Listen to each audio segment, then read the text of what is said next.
욥기서 35장 1절부터 끝절까지 말씀을 제가 읽고 나눕니다. 엘리후가 말을 이어 이르되 그대는 이것을 합당하게 여기느냐? 그대는 그대의 의가 하나님께로부터 왔다는 말이냐? 그대는 그것이 내게 무슨 소용이 있으며 범죄하지 않는 것이 내게 무슨 유익이 있겠느냐고 묻지만은 내가 그대와 및 그대와 함께 있는 그대의 친구들에게 대답하리라. 그대는 하늘을 우러러보라. 그대보다 높이 뜬 구름을 바라보라. 그대가 범죄한들 하나님께 무슨 영향이 있겠으며 그대의 악행이 가득한들 하나님께 무슨 상관이 있겠으며 그대가 의로운들 하나님께 무엇을 드리겠으며 그가 그대의 손에서 무엇을 받으시겠느냐? 그대의 악은 그대와 같은 사람에게나 있는 것이요 그대의 공의는 어떤 인생에게도 있느니라. 사람은 학대가 많음으로 부르짖으며 군주들의 힘에 눌려 소리치나 나를 지으신 하나님은 어디 계시냐고 하며 밤에 노래를 주시는 자가 어디 계시냐고 말하는 자가 없구나. 땅의 짐승들보다도 우리를 더욱 가르치시고 하늘의 새들보다도 우리를 더욱 지롭게 하시는 이가 어디 계시냐고 말하는 이도 없구나. 그들이 악인의 교만으로 말미암아 거기에서 부르짖으나 대답하는 자가 없음. 헛된 것은 하나님이 결코 듣지 아니하시며 전능자가 돌아보지 아니하심이라. 하물며 말하기를 하나님은 배울 수 없고 이래 판단하심은 그 앞에 있으니 나는 그를 기다릴 뿐이라 말하는 그대일까 보냐. 그러나 지금은 그가 진노하심으로 벌을 주지 아니하셨고 악행을 끝까지 살피지 아니하셨으므로 욥이 헛되이 입을 열어 지식 없는 말을 많이 하는구나. 아멘. 오늘 이 35장 엘리후가 하는 내용을 우리가 듣고 있으면 옳은 말씀만 하고 있는 그런 한 사람을 떠올릴 수 있습니다. 힘든 상황에 빠져 있는데 욥의 새 친구들보다는 훨씬 더 정확하게 문제를 더 잘 판단하고 있습니다. 새 친구는 결과만 보고 빨리 판단해버리는 친구들이라고 한다면 엘리후는 그거보다는 한층 더 깊이 들어가서 고난에는 이런 하나님의 교훈들이 있다 라고 하는 것을 가르쳐주고 있습니다. 그러나 여전히 엘리후도 태도는 똑같습니다. 또 회개해라. 또 회개 안 하면 안 된다. 문제는 그 사람이 자기가 만들어 놓은 이 카테고리 안에, 이 분류된 그 안에 욥을 집어넣어 버렸다는 데 있습니다. 엘리후의 말은 맞는 말이 많습니다. 다 맞지는 않지만 그가 하나님에 대해서 하는 말씀, 또 상황에 대해서 판단하는 내용, 고난이란 무엇이냐에 대한 내용, 그런 것들에 대하여서는 정말 참 이 엘리후라는 사람은 다른 세 사람에 비해서 젊지만 참 어떤 깊이를 보고 있구나. 일단 그가 바라보고 있는 내용을 보고 또한 우리가 그가 무엇을 놓치고 있는지를 함께 살펴보기를 원합니다. 욥이 주장하고 있는 내용 두 가지를 이렇게 요약합니다. 그것이 바로 2절과 3절에 있는 내용입니다. 2절을 보면 이렇게 나와 있습니다. 그대는 이것을 합당하게 여기느냐? 여기서 합당하게 여긴다는 말은 너는 계속해서 나는 정당하다, 나는 무고하다, 나는 깨끗하다고 네가 여기느냐? 그 얘기입니다. 그리고 2절 끝에 두 번째는 그대는 그대의 의가 하나님께로 왔다는 말이냐? 이 말은 너는 끝까지 하나님께서 네가 옳다라고 그렇게 주장하고 있느냐? 하나님 그렇게 말해 주실 것이다 라고 너는 주장하고 있느냐? 이 두 가지를 합치면 욥의 주장은 하나, 첫 번째 하나가 등장합니다. 나는 무고하다. 그리고 하나님이 나의 무고함을 알아주신다 라고 네가 말하고 있다. 이게 엘리후가 욥의 주장을 가져와서 얘기하는 내용입니다. 맞는 말이죠. 이제까지 욥이 그렇게 얘기하고 있으니까 난 무고합니다, 하나님. 그런데 하나님께서 이것을 말씀해 주시지 아니하니까 결국 저는 언젠가 하나님께서 말씀해 주실 것을 확신합니다. 죽은 이후라도 확신합니다. 그렇게 이제까지 얘기를 해왔으니까 엘리후가 그 얘기를 그대로 인용한 것은 맞는 인용입니다. 두 번째는 3절에 그대는 그것이 내게 무슨 소용이 있으며 범죄하지 않는 것이 내게 무슨 유익이 있겠느냐고 묻지만은, 결국 하나님 앞에서 묻는 내용은 하나님, 악에 대해서 심판하시지도 않고 또 저같이 악을 짓지 아니한 사람에 대해서 하나님께서 고난으로 이렇게 나에게 주시는 것은 도대체 어떻게 받아들여야 됩니까? 이렇게 사실은 인용하고 있습니다. 오늘 여기에 사실은 3절은 조금 과장이 들어있긴 합니다. 내게 무슨 소용이 있으며 범죄하지 않은 것이 내게 무슨 유익이 있겠느냐. 욥이 그렇다라고 범죄한 것과 범죄하지 않은 것이 똑같다라고 표현한 적은 없습니다. 그렇죠? 욥은 하나님이 알아주시지 않는 것 때문에 내가 이렇게 열심히 하나님께 정직하게 살았는데 사람들 앞에서나 그리고 이 결과로 볼 때에 이런 결과가 나온 것이 저는 너무 억울합니다. 억울하다는 표현이지 어렵게 산 것도 아무 유익이 없다, 그렇게 표현한 적은 없습니다. 다만 엘리후가 약간의 과장법을 통하여서 욥이 네가 이렇게 주장하고 있다라고 얘기하고 있는 내용입니다. 그러나 이 두 가지는 본질적으로 욥이 이제까지 34장 어제까지의 내용을 쭉 우리가 훑어보면서, 그리고 욥이 변론하면서 욥이 가지고 있는 가장 큰 두 가지입니다. 하나는 나 무지하다, 무고하다, 하나님이 하신다. 또 하나는 하나님께서 악을 심판하시지 않는다. 악을 심판하시지 아니하고 하나님께서 그것을 놔두시는 것이 나는 너무 답답하다.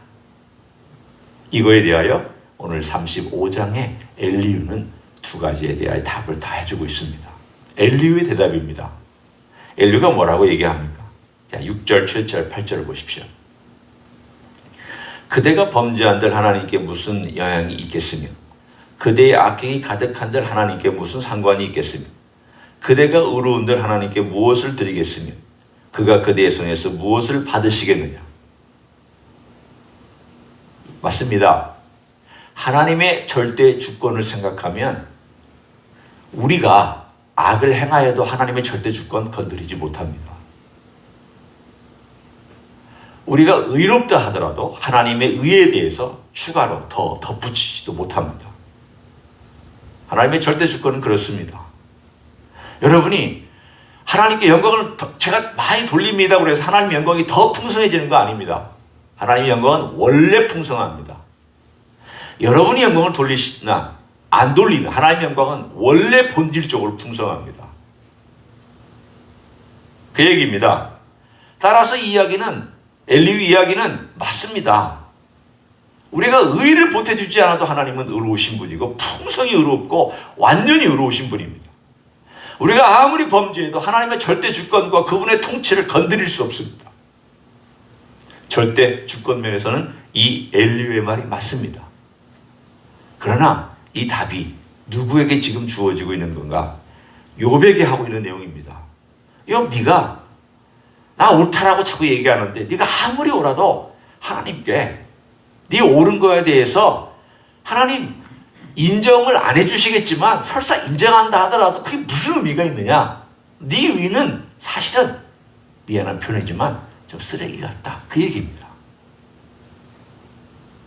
너 아무것도 아니다, 그 뜻입니다. 너 정말 넉마와 같은, 넉마주의와 같은 그런 얼기설기한 그런 의를 가지고 내가 하나님께 옳다, 하나님께 정당하다, 하나님께 합당하다 그렇게 얘기하는 것을 나는 정말 듣기 힘들다. 엘리후는 그렇게 얘기하고 있습니다.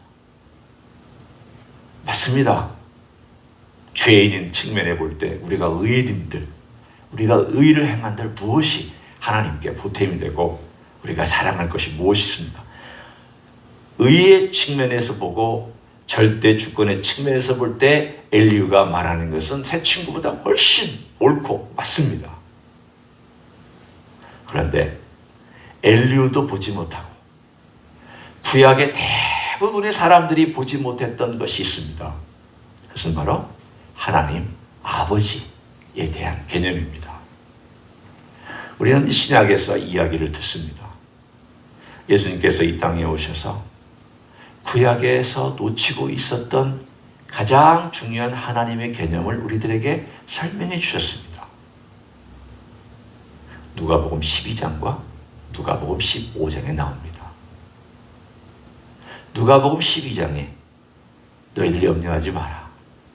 공중의 새도 들에 있는 백합화도 하나님이 다 먹이시고 길쌈하도록 만들어 주셨다. 길쌈하지 않아도 다 영광을 꽃피우게 해주셨다.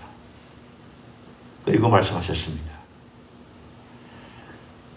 아버지가 너희들의 모든 필요를 다 아신다. 나의 아버지, 너의 아버지. 그때 주님께서 의도적으로 쓰신 표현이 아버지라는 표현입니다. 아버지. 그리고 15장에 가서도 탕자의 비유를 들어서 얘기할 때에 이렇게 표현합니다. 그 아버지가 아들이 둘이 있었다. 그래서 그 아버지가 어떤 아버지인지를 쭉 설명하면서 그 아버지가 둘째 아들이 돌아왔을 때 얼마나 기뻐했으며 첫째 아들에 대해서도 얼마나 참고 이것이 다 네 거 아니냐. 잃어버린 아들을 찾은 그 기쁨에 같이 즐거워야 되는 것이 아니냐. 라고 아버지를 비유를 통해서 예수님이 소개해 주셨습니다. 하나님은 절대 주권의 하나님입니다. 공의로우신 하나님입니다. 그러나 우리가 놓치지 말아야 될 것이 있다면 하나님께서 그분의 성품 가운데 우리가 죄졌을 때에 하나님은 냉정하게 아무로 냉혹하게 너 죄인이다. 네가 아무리 죄를 져도 내 절대 주권은 범죄할 수 없다. 네가 아무리 옳은 일을 하고 의롭다 할지라도 내게 아무런 보탬이 안 된다. 하나님 그렇게 절대 주권과 완전한 공의만 가지고 인간을 대하시느냐. 한번 여러분 생각해 보십시오. 만약 여러분이 섬기는 하나님이 그런 하나님이라면 여러분은 그 하나님 아버지 앞에 가까이 갈 수 있겠습니까? 어렵습니다. 힘듭니다. 그러나 하나님 아버지가 그런 하나님 아버지만은 아니라는 것을, 그런 측면이 있습니다. 그 100% 맞습니다. 그게 틀리다는 얘기가 아닙니다. 문제는 그것만 강조하고 있다면 문제가 있다는 뜻입니다. 엘리후가 보지 못했던 것, 엘리후도 느끼지 못했던 것, 구약의 대부분의 사람들이 경험하지 못했던 것, 아주 소수의 사람만 경험했던 이야기, 아브라함과 같은 사람만, 에녹 같은 사람만, 어쩌면 다윗 같은 사람, 아주 손가락에 꼽을 정도의 몇 사람만 경험한 그 이야기는 하나님을 아주 친밀하게 만났다. 그것을 신약에 와서는 공공연하게 예수님께서 우리들에게 알려주셨습니다. 너의 아버지야. 나의 아버지는 너의 아버지다. 그 아버지는 너의 필요를 아셔. 그 아버지는 돌아오는 자를 품어주고 용서해 주셔. 버선발로 뛰어가서 안아주고 끌어안고 울고 같이 기뻐하고 같이 잔치를 벌이는 그런 분이야. 절대 주권의 측면에서는 범접할 수 없지만 사랑의 관계의 측면에서는 영향을 받는 분입니다. 우리가 범죄하면 아파하시고 우리가 영광을 돌려드리면 기뻐하시고, 그게 관계 아닙니까? 그것이 사랑과 친밀함의 관계로 맺어진 관계라고 할 수 있습니다. 오늘 35장에서 얘기하고 있는 그 이야기는 맞지만 너무 한 면만 강조한 나머지 하나님의 그 절대 주권과 절대 공의로우심에 대한 이야기만 우리들에게 강조되어 있는, 그리고 그것을 욥에게 들이대고 있는 이 엘리후의 모습을 볼 수 있습니다. 두 번째, 그러면 하나님께서 네가 말하기를 의인이나 죄인이나 다 똑같다.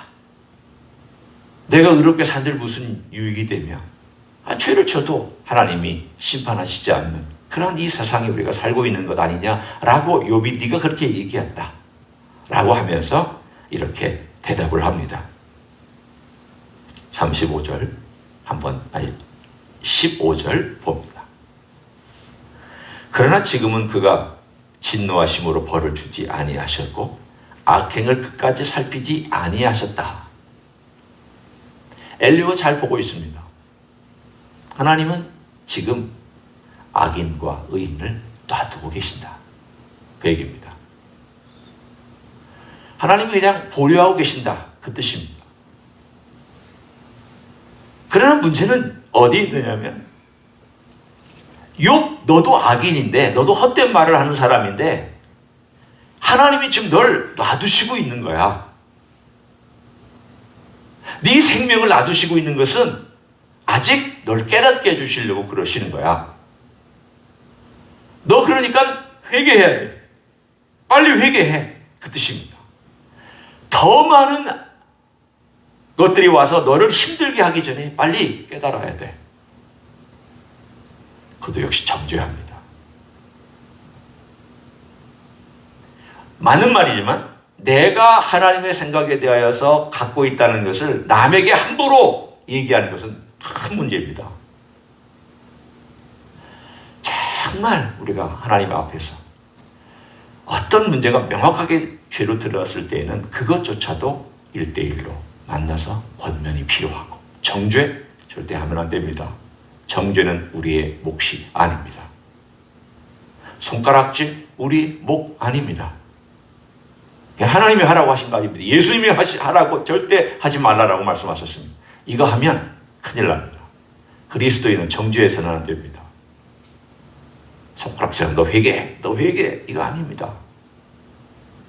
권면하고 같이 기도하고 같이 울고 같이 아파하고 같이 손 잡아주고, 그런데도 불구하고 회개 안 할 때는 드러난 죄의 문제를 장로들에게 알리고, 그래도 안 하면 또 교회 앞에서 얘기할 수 있는, 그게 가장 어떤 큰 범죄의 문제예요.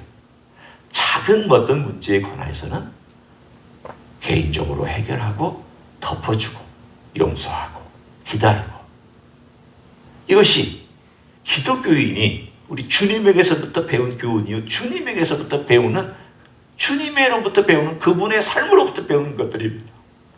그런데 오늘 여기에 있는 새 친구와 이 엘리후마저도 똑같이 욥에 대해서 하고 있는 내용은 계속 정죄합니다.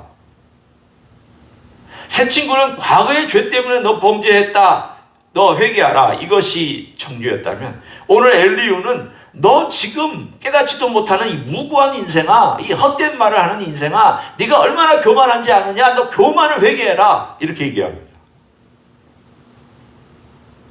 무서운 일입니다.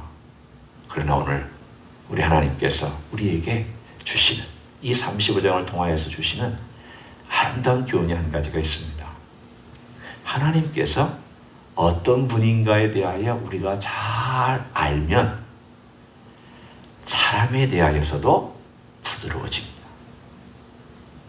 하나님을 배운 사람은, 예수님을 배운 사람은 사람에 대하여 정죄하지 않고 딱딱하게 대하지 않고 함부로 화내지 않고 함부로 야단치지 않고 함부로 소리내지 않습니다. 예수님은 그런 분입니다. 우리가 남을 함부로 정죄하고 함부로 화내고 함부로 말하고 함부로 야단치고 함부로 행동하는 것은 예수님을 제대로 배우지 못했기 때문입니다. 저를 포함해서. 오늘 우리는 하나님 아버지 앞에서 우리가 어떤 사람인지를 한번 돌아보고, 주님, 제가 예수님을 제대로 배우기를 원합니다. 라고 이렇게 한번 주님께 더 깊이 나아가는 여러분 되시길 예수님의 이름으로 간절히 축원합니다. 기도하겠습니다. 하나님 아버지 앞에 이 귀한 말씀과 메시지와 들려주시는 음성을 다시 한번 올려드립니다. 주님 말씀해 주셨습니다. 주님 들려주셨습니다. 우리가 주님께서 우리에게 주신 귀한 음성대로, 우리 예수님께서 우리에게 말씀해 주신 음성대로 순종하며 살기를 원합니다. 예수님을 배워야 되겠습니다. 예수님을 알아야 되겠습니다. 예수님을 내 삶 속에서 모방해야 되겠고 닮아가야 되겠습니다. 주여 알려주시옵소서. 특별히 고난 속에 있는 자신이나 남이 고난이 있을 때나 심지어는 남이 범죄한 현장에 있을 때라도 우리 하나님 앞에서 예수님처럼 살 수 있도록 저희를 도와주시옵소서. 이제는 우리 구주 예수 그리스도의 은혜와 하나님 아버지의 극진하신 사랑과 성령 하나님 교통하심의 역사가 오늘도 우리 주님께서 행하셨던 길 그대로 살기를 소원하여 이 자리에 참여한 모든 종들 위에와 주임디 히스교회 위에와 이민교회들과 한국교회들과 선교사님들 위해 이제로부터 영원히 함께 하실지어다.